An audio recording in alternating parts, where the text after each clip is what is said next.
Je m'appelle Chloé Sinclair. J'ai 29 ans, et il y a 5 ans, j'ai quitté la grisaille de Lille, sans jamais me retourner. Je suis architecte spécialisée dans la restauration du patrimoine. Je travaille pour un cabinet d'élite à Paris qui sauve les immeubles haussmanniens que d'autres ingénieurs ont condamnés. Je n'étais pas seulement douée. J'étais indispensable. Je résolvais des équations structurelles que d'autres équipes ne pouvaient même pas formuler. Mais ce soir, assise à cette table de Noël chaotique, rien de tout cela ne compte. Pour eux, je ne suis qu'un fantôme. L'air dans la pièce est si lourd de jugement qu'on pourrait le couper au couteau. Ma mère s'agite autour du centre de table, son regard glissant sur moi comme si j'étais transparente. Mon frère, Théo, en est déjà à sa 3e bière, parlant fort de son futur empire. Il pense que je suis là parce que j'ai échoué. Il pense que je suis revenue parce que je n'avais nulle part où aller. Ils n'ont aucune idée qu'à la défense. Je ne fais pas que résoudre des problèmes. Je dessine la skyline qu'ils ne voient qu'à la télé. Et ils savent encore moins que les fondations de cette famille sont sur le point de s'effondrer. Avant de voir comment tout s'écroule, laisse un commentaire pour me dire d'où tu m'écoutes et quelle heure il est chez toi. J'adore savoir qui construit sa propre vie dans notre communauté. En y repensant, la décision de revenir n'était pas un moment de faiblesse. Tout a commencé par un coup de fil la semaine dernière. J'étais dans mon bureau à Paris, observant la ville depuis le 42e étage. Mon monde est fait d'acier, de verre et de précision.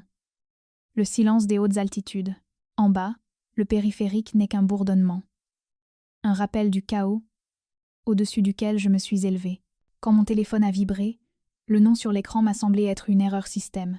Maman. Nous ne nous étions pas parlé depuis près d'1 an. J'ai décroché, m'attendant à une urgence.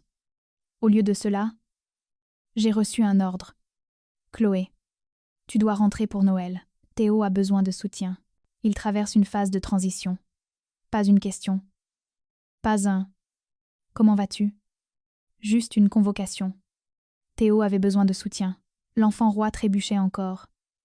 Et la pièce de rechange était requise pour l'étayer. Je n'ai pas dit oui tout de suite. J'ai regardé autour de mon bureau. Les plans de restauration du Grand Palais. Les prix sur mon étagère. Puis j'ai revu la peinture écaillée de ma maison d'enfance dans ma mémoire. J'ai réalisé que je devais le voir. J'avais besoin de voir si le fantôme vivait toujours là-bas. Quand je me suis garée dans l'allée hier, la première chose qui m'a frappée, c'est l'odeur. Ce n'était pas de la nostalgie, c'était de la stagnation. La maison sentait le vieux pot pourri et la poussière accumulée depuis des décennies. Le crépi était gris, la lumière du porche clignotait, et les haies envahissantes étouffaient les fenêtres. C'était la manifestation physique de l'abandon. Je suis entrée. Et ma mère ne m'a même pas serrée dans ses bras. Elle a juste pointé la cuisine en disant que le dîner serait prêt dans 1 heure. Puis je suis allée poser mon sac dans mon ancienne chambre. La porte était ouverte. Mais ce n'était plus ma chambre. Mon bureau avait disparu. Mon lit avait disparu. À la place trônait un énorme fauteuil de gaming ergonomique, un tableau blanc couvert de gribouillis et des cartons de produits promotionnels bon marché. QG de l'Empire Théo, indiquait un panneau sur la porte. Mon frère, 32 ans, avait colonisé mon espace pour son business. J'ai trouvé mon père dans le salon. « Où est-ce que je dors ?» ai-je demandé. Il n'a pas levé les yeux de la télé. Le matelas gonflable est dans le placard. Tu peux l'installer ici. Théo a besoin de son espace créatif en ce moment. Il est sur le point de réussir un gros coup. Je suis une architecte d'élite qui restaure des monuments historiques et je dors sur un radeau en plastique dans un salon qui sent le vieux chien. C'est à ce moment-là que j'ai compris, je n'étais pas seulement la brebis galeuse. J'étais l'enfant de verre, transparente. Il regardait à travers moi pour voir Théo. Je n'ai pas discuté. Je ne me suis pas battue. J'ai juste installé le matelas, le plastique crissant bruyamment dans le silence. Allongé dans le noir, écoutant la maison craquer, j'ai réalisé quelque chose d'important. Je n'étais pas blessée. J'étais juste, en observation, comme un inspecteur examinant un bâtiment condamné. Il pensait que j'étais transparente parce que j'étais vide. Il ne savait pas que j'étais faite de verre blindé.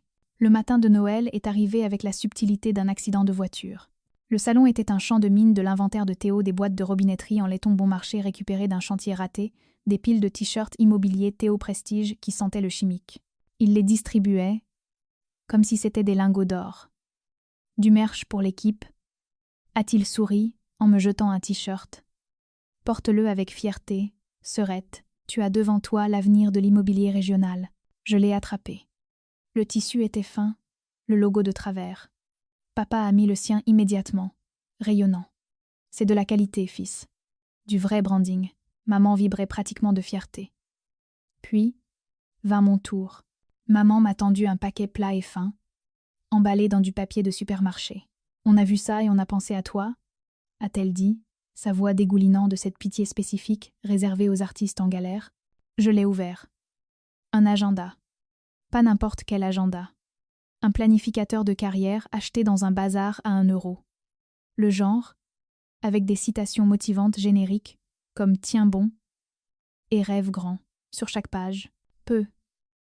Être que ça t'aidera à t'organiser, ma chérie, a-t-elle dit en me tapotant la main. Tu sais, pour trouver une direction. L'insulte était si précise qu'elle en était presque impressionnante. Il croyait vraiment que je dérivais. Il pensait que mon silence au fil des ans était de la honte, pas une stratégie. J'ai regardé l'agenda, puis le visage suffisant de Théo. Il se prélassait dans son fauteuil, le roi du château, portant une montre qui semblait sortir d'un paquet de céréales. Sympa la montre, a-t-il ricané en pointant mon poignet. Tu l'as eue au puce de Saint-Ouen? Elle a l'air lourde. J'ai baissé les yeux sur mon poignet. La Patek Philippe Vintage brillait sous les guirlandes bon marché. Je l'avais achetée il y a 3 mois lors d'une vente aux enchères. C'était la première chose que je m'étais offerte, après être devenue associée du cabinet. Je ne l'avais dit à personne. Je ne l'avais pas postée sur les réseaux. C'était pour moi. En fait, ai-je dit, ma voix calme coupant le bruit ambiant. C'est un modèle vintage de 1974. Je l'ai remporté aux enchères chez Christie's. 42 000 €. La pièce est devenue silencieuse. On pouvait entendre le frigo bourdonner. Le sourire de Théo s'est figé. La main de maman s'est arrêtée en l'air. Papa m'a regardé en plissant les yeux comme si je parlais une langue étrangère. 42 000, a bégayé Théo. Euros? J'ai hoché la tête en lissant ma manche. Je l'ai acheté pour fêter ma promotion, puisque vous l'avez raté. Je ne l'ai pas acheté pour frimer. Je l'ai acheté parce que, pendant des années, j'ai attendu que vous m'offriez quelque chose qui dise « Je te vois ». J'ai attendu un cadeau de fin d'études, une carte d'anniversaire, un félicitation. Ça n'est jamais venu. Alors je suis devenu mon propre parent. J'ai célébré mes propres victoires. Cette montre n'est pas un bijou, c'est un rappel que je n'ai plus besoin que vous me donniez de la valeur. Je me suis déjà expertisée moi-même. Et le prix est plus élevé que tout ce qu'il y a dans cette pièce. Ils me fixaient, leur cerveau essayant de se recalibrer. Le récit de l'artiste raté s'effondrait en temps réel. Mais au lieu d'être heureux, au lieu de demander « Waouh, raconte-nous ton travail », j'ai vu le changement dans leurs yeux. Ce n'était pas de la fierté. C'était de la faim. Les prédateurs venaient de réaliser qu'il y avait de la viande fraîche à table. Papa s'est levé, s'éclaircissant la gorge. La moquerie avait disparu, remplacée par un sérieux soudain et intense. « Chloé » a-t-il dit en me guidant vers la cuisine. « Il faut qu'on parle affaires. » Je l'ai suivi, sachant exactement où cela allait. Il s'est appuyé contre le comptoir, croisant les bras. « Ton frère a des ennuis, » a-t-il dit, la voix basse. De gros ennuis. Il a tout déballé. Théo avait acheté un manoir historique en périphérie, une ruine victorienne massive qu'il prévoyait de revendre pour 1 million de profit. Mais Théo, fidèle à lui-même, avait sauté les inspections structurelles pour économiser 2000 balles. Maintenant, les fondations se fissuraient. La mairie avait collé un arrêt de chantier sur la propriété. Il faisait face à des poursuites d'investisseurs et à la faillite totale. Il a besoin de capital, a dit papa. Un prêt relais, juste pour couler le béton et payer les inspecteurs. Combien? Ai-je demandé. Bien que je sache déjà que le chiffre serait offensant. 450 000 €, a lâché papa sans même cligner des yeux. C'est beaucoup, je sais. Mais une fois qu'il aura revendu, il te remboursera le double. Maman nous avait suivis. Elle hocha vigoureusement la tête. Tu as clairement l'argent, Chloé. Si tu peux t'acheter des montres comme ça, tu peux aider la famille. C'est ton devoir. Devoir. Le mot flottait dans l'air comme de la fumée. Ils ne demandaient pas. Ils exigeaient. Ils se sentaient en droit de récolter la moisson d'un champ qu'ils n'avaient jamais arrosé. Je les ai regardés. Vraiment regardés. Et j'ai réalisé quelque chose de profond. Ils n'aiment pas Théo. Ils protègent leur propre ego. S'ils admettent que Théo est un échec, ils doivent admettre que leur investissement en lui, l'attention, les ressources, l'amour qu'ils m'ont siphonné, était du gaspillage. Ils doivent admettre qu'ils ont parié sur le mauvais cheval. Ils ne me demandent pas de sauver Théo. Ils me demandent de payer pour maintenir leur illusion en vie. Ils ont besoin de mon argent pour colmater la brèche dans leur propre réalité. Je restaure des fondations pour gagner ma vie, ai-je dit, la voix glaciale. Je reconnais un gouffre financier quand j'en vois un. Je ne coule pas de béton dans un puits sans fond. Non, je vais y réfléchir, ai-je menti. J'avais besoin d'air. J'avais besoin de voir ce désastre par moi-même. J'ai attrapé mes clés et j'ai conduit jusqu'à l'adresse mentionnée par papa. Le manoir était impressionnant depuis la rue Tourelle, porche enveloppant, la totale. Mais dès que j'ai fait le tour du périmètre, mon œil d'architecte s'est activé. Les lignes étaient fausses. Le porche s'affaissait, j'ai sauté la barrière de chantier, et je suis passé derrière. Les fondations ne faisaient pas que se fissurer. Elles se cisaillaient. Le sol en dessous était instable. Ce n'était pas une rénovation. C'était une démolition en attente. 450 000 € ne répareraient pas ça. 4 millions d'euros ne répareraient pas ça. C'était un piège mortel. Je me suis assise sur le capot de ma voiture de location, le bloc moteur réchauffant mes jambes contre le vent mordant du nord, et j'ai ouvert le portail du registre foncier sur mon téléphone. J'avais besoin de savoir jusqu'où allait la pourriture. Les fissures dans la fondation étaient physiques, mais j'avais le terrible pressentiment que les fractures financières étaient pires. J'ai cherché l'adresse. L'acte est apparu, listant Théo comme propriétaire. Puis j'ai cliqué sur l'historique des hypothèques. Le document a chargé lentement, pixel par pixel, jusqu'à ce que l'accord de financement remplisse l'écran. C'était un prêt à taux usuraires auprès d'un prêteur privé douteux. Le genre qu'on va voir seulement quand les banques vous ont ri au nez. Et là, listé comme caution solidaire sur le privilège secondaire, il y avait un nom qui m'a coupé le souffle. Chloé Sinclair.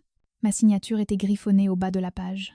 C'était une fausse grossière, tremblante et hésitante, manquant de la précision architecturale tranchante de ma vraie main, mais c'était juridiquement suffisant pour me ruiner. Théo n'avait pas juste fait un mauvais investissement. Il avait commis une usurpation d'identité financière. Il avait mis en gage mon crédit, mon nom et mon gagne-pain pour son ego sans même demander. L'enfant de verre n'était pas seulement invisible pour eux, elle était une ressource à exploiter, un filon d'or qu'ils se sentaient en droit de piller jusqu'à ce que la mine s'effondre. J'ai fixé l'écran, et la colère qui mijotait tout le week-end n'a pas débordé. Elle a gelé. Elle s'est transformée en quelque chose de froid, dur et absolument létal. Ce n'était plus un drame familial, c'était une scène de crime. Et j'étais l'inspectrice qui venait de trouver l'arme fumante. J'ai fait des captures d'écran. J'ai téléchargé les PDF. J'ai tout transféré à mon avocat à Paris avec un objet qui disait simplement « Fraude ». Bloqué tout, puis je suis remontée dans la voiture. Je n'ai pas fait d'excès de vitesse en retournant chez mes parents. J'ai roulé exactement à la limite autorisée. Je ressentais un étrange sentiment de calme, celui qui précède juste la démolition d'un bâtiment irrécupérable. Ils allaient avoir un bourreau. Quand je suis rentrée dans le salon, l'atmosphère était passée de la tension à une célébration prématurée. Ils pensaient que j'étais allée à la banque. Ils pensaient que le chèque était déjà fait. L'air sentait la cannelle et la victoire. Théo rebondissait pratiquement sur place, son désespoir précédent remplacé par une arrogance maniaque. Il a claqué une brochure épaisse et brillante sur la table basse, pile sur les t-shirts bon marché. « Tu fais le bon choix, Serette », a-t-il chanté, sans remarquer que je n'avais pas dit un mot. Ce capital n'est pas juste pour la maison. Une fois que j'ai fini ce flip, je m'agrandis. Je passe au niveau national. En fait, je suis déjà en pourparlers pour louer un étage entier dans la nouvelle tour éclat à la Défense, de l'espace commercial haut de gamme. Je vais devenir un gros joueur. Chloé, peut être que je te laisserai même dessiner les intérieurs si tu me fais un prix. Il a tapé la brochure du poing. Regarde cet endroit. C'est le futur. J'ai baissé les yeux sur la brochure. Je n'avais pas besoin de l'ouvrir. Je connaissais chaque courbe de ce bâtiment. Je connaissais la résistance à l'attraction de l'acier, la valeur thermique du verre et la nuance précise de bleu que prenait le ciel vu du penthouse au crépuscule. J'ai pris la brochure, sentant le papier coûteux entre mes doigts. Je l'ai retourné à la dernière page, où les détails de gestion et de développement étaient listés en petits caractères. « Théo », ai-je dit doucement. Ma voix était à peine un murmure. Mais elle a traversé son bavardage comme un diamant coupe le verre. Lisse la dernière ligne. Qui gère la restauration et la location de cet immeuble? Il a froncé les sourcils, confus par la question. Quoi? On s'en fout? Une société de gestion. Regarde la surface, Chloé. C'est du premium. Lis-le, ai-je ordonné. Il a levé les yeux au ciel, m'arrachant la brochure des mains. Il a plissé les yeux sur les petits caractères. Restauration et gestion par cabinet A, Saint-Clair. Il a levé la tête, le regard vide. Et alors? C'est quoi ça? C'est moi, Théo, ai-je dit. Le A, c'est pour architecte. C'est le nom que j'utilise professionnellement. Je ne fais pas que dessiner des intérieurs. Je détiens les droits de restauration de la tour Éclat. Je suis la propriétaire. Le silence dans la pièce était absolu. C'était le son d'une vision du monde qui volait en éclats. La main de maman est allée à sa bouche. Papa s'est figé. Théo regardait de la brochure à moi, son cerveau essayant de faire le pont entre la sœur qu'il ignorait et le titan qu'il essayait d'impressionner. « Ton dossier » ai-je continué, ma voix stable et plate. Il a atterri sur mon bureau hier. J'ai reconnu le nom, mais je ne pensais pas que tu étais assez délirant pour tenter le coup. J'ai sorti mon téléphone et ouvert mon mail pro. J'envoie la notification officielle maintenant. Candidature rejetée, fonds insuffisants et garant frauduleux. J'ai appuyé sur envoyer. Le ding du mail atterrissant dans sa boîte de réception a été le bruit le plus fort du monde. Tu as imité ma signature, Théo, ai-je dit, lâchant la bombe finale. J'ai vu les documents de prêt. J'ai vu les hypothèques. L'argent ne viendra pas. Le bail est mort. Et à moins que tu ne veuilles expliquer à un juge pourquoi tu as commis un faux en écriture et une escroquerie contre ta propre sœur, je te suggère de ne plus jamais prononcer mon nom. La pièce a explosé. Théo a hurlé quelque chose d'inintelligible, son visage se tordant en un masque de panique pure et laide.